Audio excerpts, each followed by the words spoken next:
Sound check. Got my water. I have to stay hydrated for 3 minutes. All right. Ever since I was a kid and saw Sugar Ray Leonard fight, I've loved boxing. I was at HBO for 15 years as a feature producer, won a few sports Emmys. Not bad.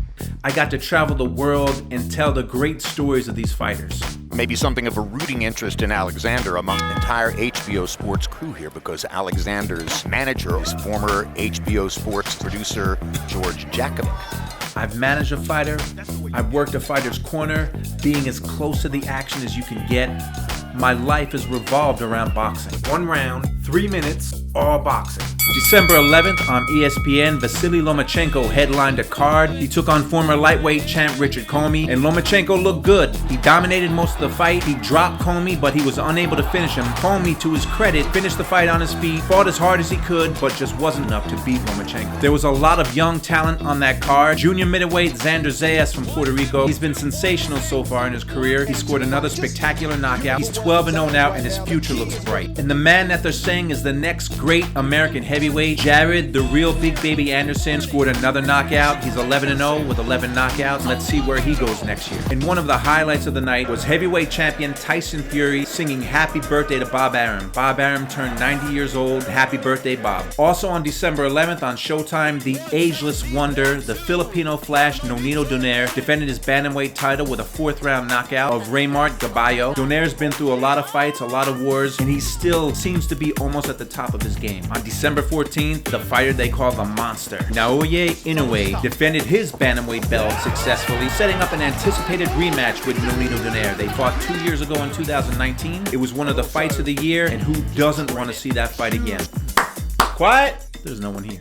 Friday, December 17th, Artur Beterbiev, in a bloody battle, successfully defended his light heavyweight title for the 5th time over Marcus Brown. Both men were cut. Beterbiev had a horrible cut in the middle of his forehead, ended up dropping Brown twice, and got the knockout in the 9th round. When he was asked after the fight what was next, he said a night of sleep, and it's well deserved. I deserve this water.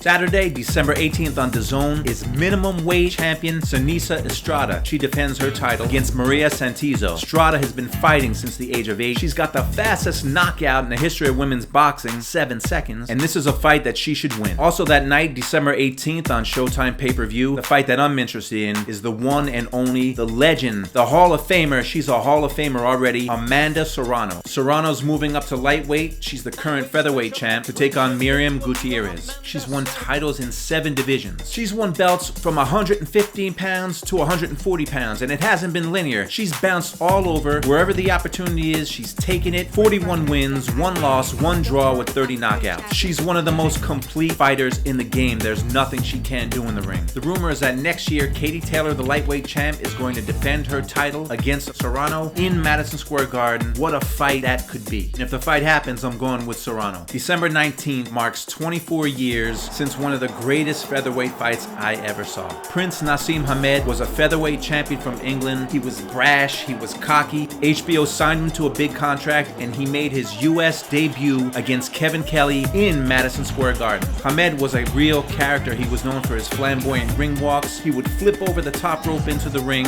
but that night he was facing a former featherweight champion, Kevin Kelly, and Kevin Kelly came to fight.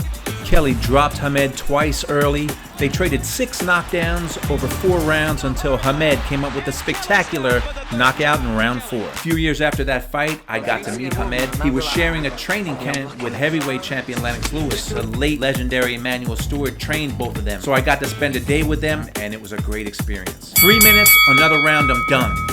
Please go to my YouTube page, like the content, subscribe to it, and coming soon, the next edition of George's Boxing Scrapbook Stories featuring Hector Macho Camacho.